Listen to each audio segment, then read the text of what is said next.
Hi, I'm Kevin Tame, and welcome to The Hacktivist. Today I'm playing my StimHack online cache refresh match against conorfaolan. I think that's how you say that. I apologize if I'm messing that up, Connor. So in this match, I'm playing CI Moons, and my opponent is playing Chaos Theory. And then my opponent is also playing Asa Group, and I am playing Ayla.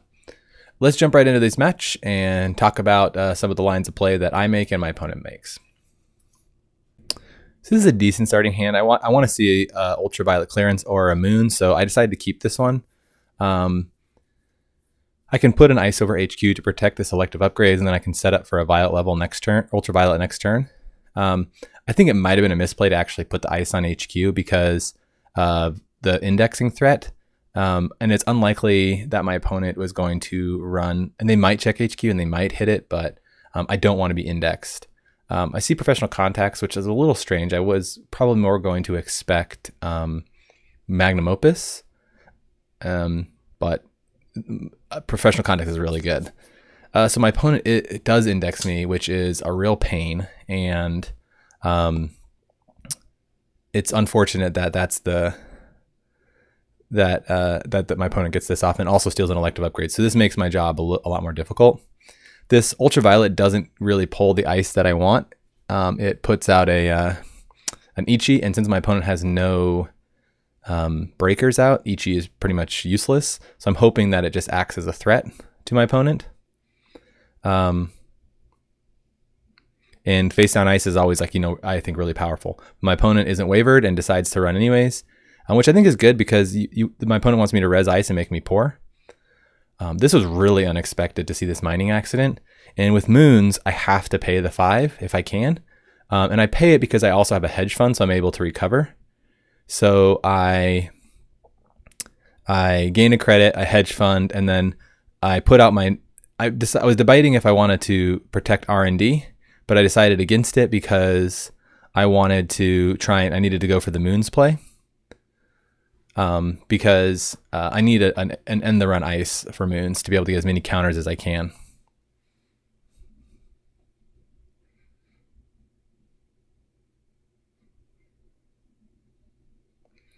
My opponent is getting free access on R&D, but I'm usually okay with that.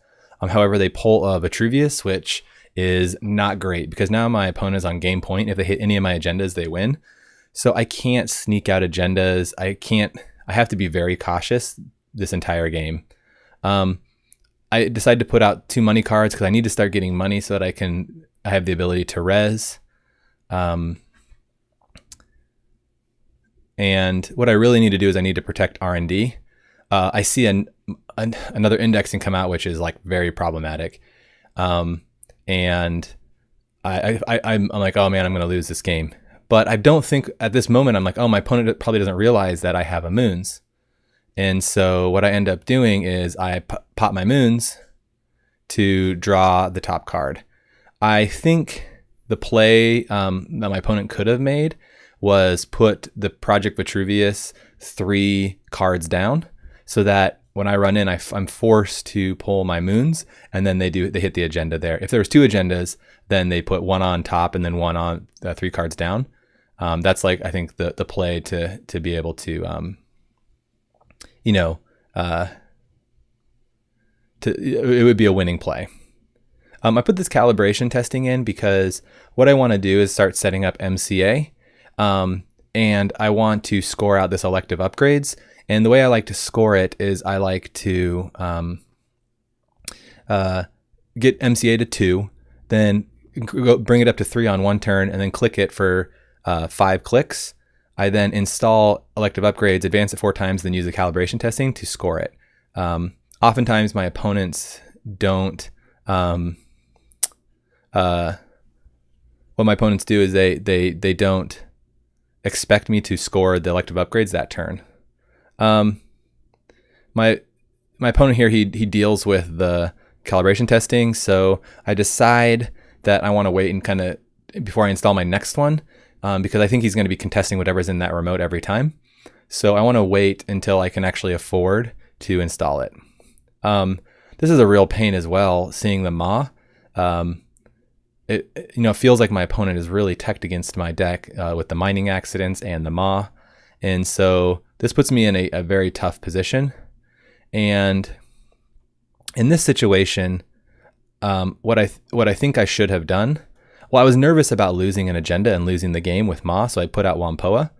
But I need to put something over R&D so that my opponent doesn't keep mawing my stuff.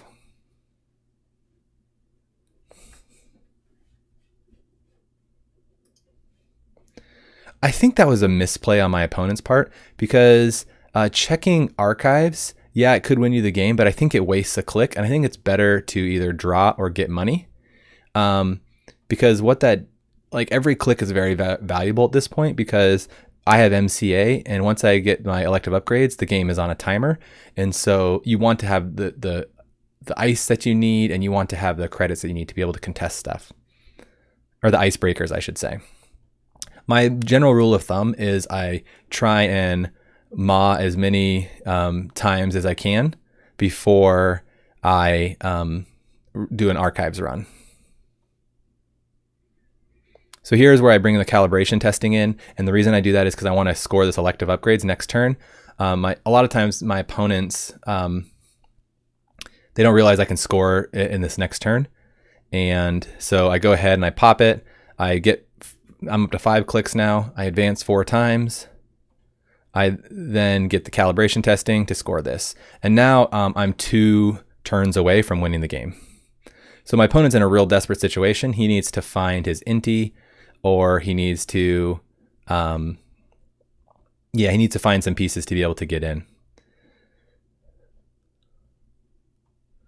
I go ahead and I decide to jam out this Vitruvius. So that means that my next play is to biotic elective upgrades and score the successful field test. My opponent does have a lot of money, and it looks here like they're able to contest. So my opponent comes in and runs HQ, and this is where I win or lose the game.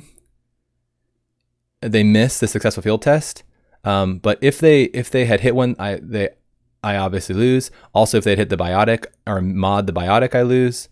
So I got lucky there on that last access, but I had to play to my outs in this match.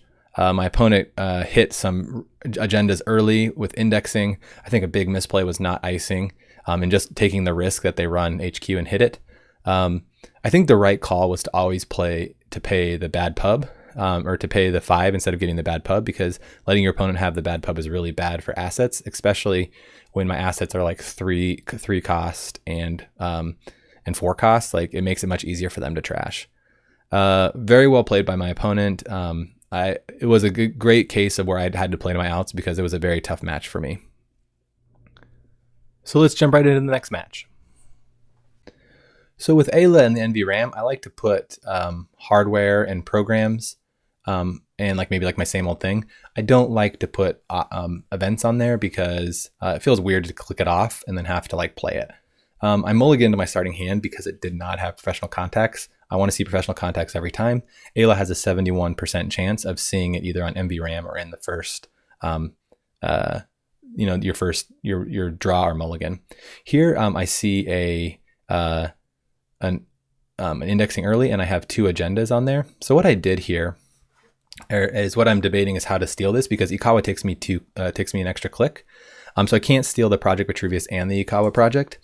So what I do is I put the Ikawa project on top, and I steal it with Magnum or Mad Dash. And what I'm hoping is my opponent next turn doesn't draw up to doesn't draw up to get the Project Vitruvius. And so my opponent didn't, and so I'm able to go in and steal it. So my assumption here is this is either a Bioroid ice so it's too expensive to res, or it's something like a toll booth. I go ahead and contest this remote as well, because I want to make my opponent poor if I can. I want them to res. I can't deal with the Adonis, but now I'm in a really good position. I have 6 points, and so my game plan now is just to kind of get money, try and find my professional contacts, try and just camp some key remotes, and then maybe get my maw out and hit R&D and try and maw out some agendas. But that's really not as viable of a plan. It's better just for me to camp and then just kind of do some single accesses to try and find the last agenda. I'm hoping what I'll do is I will find I'll find the right pieces to be able to index again. And I do have a same old thing, so I could index again. So I have found an SMC in 2 of my breakers, so I'm in really good shape. I can pretty much get into any remote if I have the enough economy. The reason why, so I think the play here, I want to talk about this for my opponent. My opponent, it's going to be really difficult for my opponent to sneak out agendas because the challenge here is they are unable to, like, if I can contest remotes, then they basically lose with any agenda, right? And so you see my opponent here going for a big server and hoping to keep me out. I go ahead and I just check. It might have been better to install the USIF, but what I was really trying to do is just get my opponent to install something to start seeing what are the pieces I need to be able to get into this remote. That was more important to me than being able to steal this agenda if it is an agenda. I want things res so that I know how to deal with it.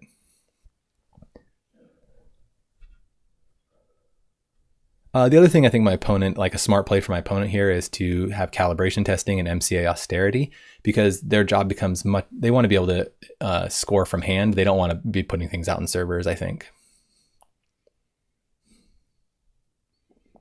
Ultraviolet Clearance, I really love this card in Asa Group because sometimes your hand is a little starved for cards. So it draws you cards and then you get 2 installs. It feels pretty good. It's ideally if you have 4 cards. I'm on 14 credits and I'm assuming this was like a Bioroid and that I could click through it like if it's an Ichi, but it is a toll booth and I'm trying to do the math here. So I would need 2, 4, so 6 for just installing Gordian, and then I would need 7 to break it. So that is all of my money and that would put me in a really bad spot. And so I don't want to do that because I can't run in. If I do see an agenda, I can't run in and get it. So it's better for me just to pay the 3 and try and set up later. So I go ahead and I start pressuring HQ because I want to see if there are agendas in there that if, after the ultraviolet, sometimes that's what happens is people see some agendas and they don't know what to do with them. That's the other reason why I think this is a misplay on my part, because I knew it wasn't an agenda because my opponent had installed it and then well, actually, I didn't know it was an agenda because they installed it first. Then it could be an agenda, so I need to go check it. And I think it was the right play. Director Haas was a little bit of a surprise. But what this tells me is that my opponent doesn't have any ice, because I would think my opponent would install the ice otherwise to protect whatever this is. And so my plan here is to go check HQ because they probably either have a lot of agendas or assets. And I do see an agenda there. And what my plan was is I did have a same old thing, so I was going to be able to see indexing again and be able to fire off an indexing. And so I was just going to kind of build up some money. And 2 things I could do: I could fem the toll booth. I have a fem on NVRAM, and then put a same old thing down, or I could just get a bunch of money, and I need 14 to break toll booth twice, and then 4 for the Gordian. So it's kind of a little clunky. It was better, I think, just to kind of keep the pressure on HQ. And hopefully that I steal an agenda. I think I want to talk about the play that actually won me the game. The play was the turn 1 indexing, and the reason it really won me the game is that I was able to set up to steal both agendas. And I want to talk about like my logic and how I do my indexing. So there's kind of 2 rules of thumb that I take. Is if I have an agenda, I put it on top, but there's still an opportunity to make it really difficult for your opponent. So if you see an agenda on top, you want or agenda in the top 5 cards, you want to put that on top and go steal it, right? But then you also want to look to see what they're missing. So if they're low on money, you want to put that economy at the very bottom. If they are low on ice, like you don't want them to see their ice, you don't want them to start shoring up some remotes. You put that ice you put that at the very bottom. That's the way I like to play indexing. However, in this case, I saw 2 agendas, and Ikawa project protects itself. So what I needed to do is I wasn't able to steal it that turn, both of them in that turn. And so The play I like to do here is if I can't get in twice to something with an indexing, I will put the agenda up top and then I'll go and steal it, right? And then I like to put either 3 down or 5 down. I don't like to put it on 2 or 4, because if you put it on 2, they're going to mandatory draw it, right? And if you put it on 4, it's likely going to be their second mandatory draw. So just follow me for a second. So let's say you go in and steal it, and then they do their mandatory draw. And let's say the next turn they click again to draw. The agenda is now the level 3 agenda down. They've just drawn the level 3 agenda, right? And so what you're hoping is that they mandatory draw in that next turn, and then the 5th one down is the agenda. So I think the best option is typically to put it 3 down, but you can also put it 5 down. The 4 down is going to be most likely their mandatory draw most of the time if they do draw. I think that's actually the play that won me the game. It put me in a position on 6 points where I could just kind of sit back, I could check, and I could build up my economy, and then it was going to be really difficult for my opponent to be able to score in a remote. Well, these were really great matches, and I think Connor played these really well. You know, given the state that I was on 6 points by turn 2 or 3, I think he was in a really tough position here. I think, you know, I mentioned earlier one of the misplays, I think, with mods, you don't want to run archives too early. And you also want to kind of, if you're installing Maul, you want to get as many triggers as you can off of it. And so that's why I thought, like, for me, it might have been a risk for me to install it, and it was better just to try and win off of a single access. Anyways, thanks for watching this. If you have any questions, please let me know. And finally, I want to thank Fighting Walloon for putting this tournament together. This is one of my favorite things that is happening in Netrunner right now. I think it builds a lot of community, and it's fun to just see, like, the recording I'm doing here. It's also fun to see people who are doing streaming and commentating. I think it makes me a better player, and I think it makes a lot of us better players. So once again, thanks Fighting Walloon for doing that. So if you have any questions, ping me on Slack, send comments here, and thanks so much for watching. Have a great day.